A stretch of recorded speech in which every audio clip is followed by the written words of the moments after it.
बिस्मिल्लाहिर्रहमानिर्रहीम। एक भाई का सवाल है, वो पूछते हैं कि मुझे ख्वाब में सांप नज़र आया है, तो इसकी ताबीर बता दें। तो मेरे प्यारे मोहतरम भाई, इस बारे में हज़रत इब्ने सिरीन रहमतुल्लाह अलैह फरमाते हैं।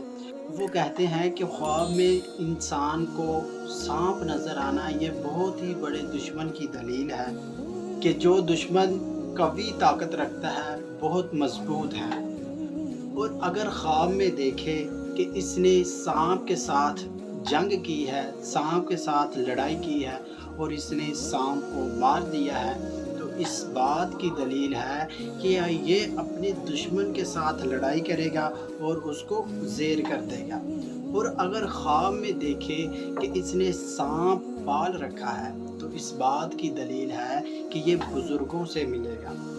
और अगर ख्वाब में देखे कि इसने सांप को मार दिया है और उसको खा लिया है, तो इस बात की दलील है कि ये अपने दुश्मन के साथ जंग करेगा, उसके साथ लड़ाई करेगा और उसको ज़ेर कर देगा और उसका माल है जो वो सारा लूट लेगा और उसकी तमाम मालो दौलत पर कब्ज़ा कर लेगा।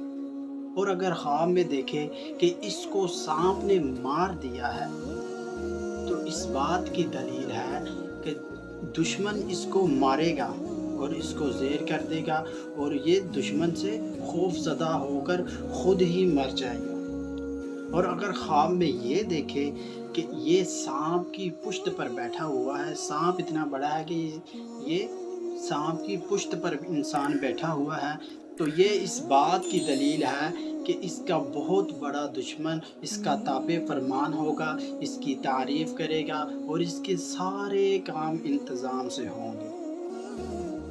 अगर आपको हमारी ये वीडियो अच्छी लगी है, तो मज़ीद ऐसी वीडियो देखने के लिए, ऐसी तफसीलात देखने के लिए हमारे चैनल को लाइक करें और सब्सक्राइब करें और इस वीडियो को ज़्यादा से ज़्यादा शेयर करें ताकि और भाइयों का भी इससे फ़ायदा हो जाए। जज़ाकल्लाहु खैर।